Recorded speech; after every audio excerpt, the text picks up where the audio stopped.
Rafael Struyck sukses menjadi salah satu aktor yang membawa Garuda Muda lolos ke semifinal Piala Asia U23. Pemain 21 tahun ini berhasil memborong 2 gol indah kontra Korea Selatan. Performa menawannya ini menjadi pembuktian ketajaman Struyck yang sempat diremehkan.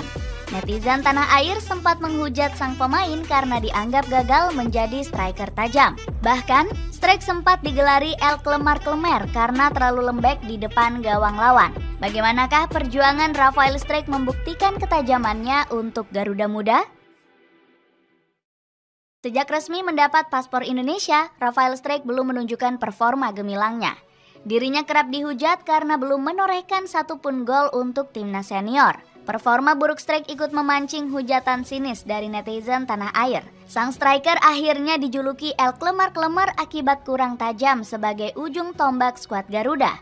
Padahal, Struyck sudah membuka keran golnya bersama timnas Indonesia U23 saat melawan Taiwan. Dirinya mencetak 1 gol untuk kemenangan telak 9-0 atas negara tetangga Tiongkok ini.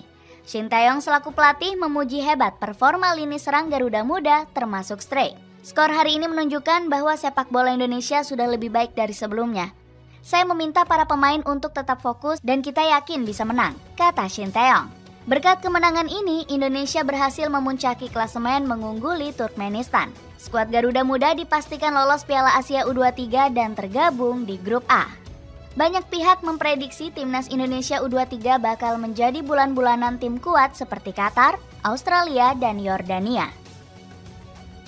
Performa inkonsisten Rafael Struyck bersama skuad Garuda karena dimainkan di posisi anyar. Sang pemain yang berposisi asli sebagai winger kiri harus bermain sebagai striker tengah.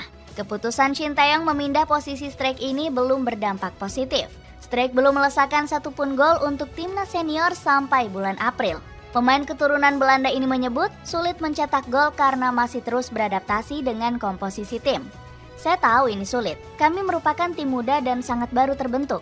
Jadi kami harus terbiasa terlebih dahulu untuk mendulang gol, kata Struyck. Memainkan Struyck di posisi ujung tombak dilakukan Coach Shin karena tipisnya stok striker. Skuad Garuda hanya memiliki Ramadan Sananta dan Hoki Caraka sebagai pelapis. Netizen sempat meminta Shin Tae-yong menurunkan Sananta daripada terus memaksa Struyck. Keputusan Coach Shin ini langsung disindir tajam oleh Tommy Welly selaku pundit lokal. Bung Towel merasa Shin Tae-yong pilih kasih, lebih mengutamakan Struyck dibanding striker lokal lainnya. Rafael Struyck nggak kelihatan seperti Robert Lewandowski yang mainnya sangat jomplang. Ramadan Sananta nggak jauh beda kualitasnya dengan Struyck, ujar Bung Towel. Justin Laksana selaku pundit lokal juga sempat memberikan kritik positif untuk Struyck. Coach Justin bilang kalau permainan sang striker masih belum terlalu bagus untuk skuad Garuda. Struyck bagi saya tidak jelek, bermain bekerja keras, tapi bagus juga enggak. Dia sekali dapat bola muternya kelamaan, ucap Coach Justin.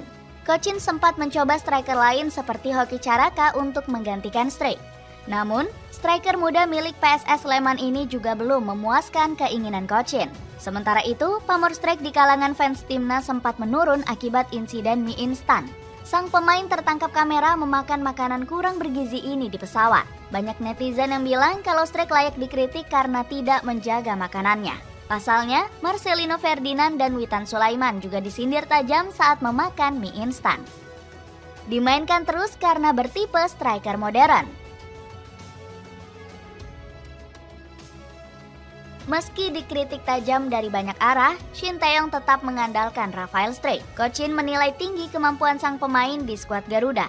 Shin Tae-yong menyukai permainan Struyck yang cocok menjadi striker modern. Sang pemain tidak hanya dimainkan untuk menjadi sumber gol di lini serang.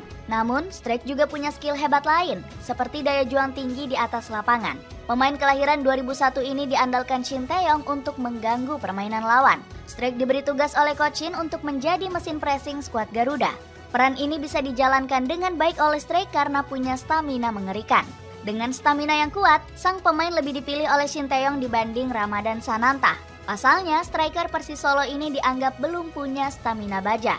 Selain faktor stamina, Struyck juga lebih sering jadi andalan karena cerdas mencari ruang. Pergerakan sang pemain diandalkan Coach Shin untuk mengecoh pertahanan lawan. Tusukan Struyck juga memberikan skuad Garuda hadiah penalti. Di Piala Asia 2023, pergerakan cerdas sang pemain harus dilanggar keras oleh pemain Vietnam di kotak penalti. Di turnamen Piala Asia U23 kali ini, Strike kembali memberikan hadiah penalti saat melawan Yordania. Kemampuan cerdas untuk menemukan ruang bikin sang pemain terus diberi kesempatan.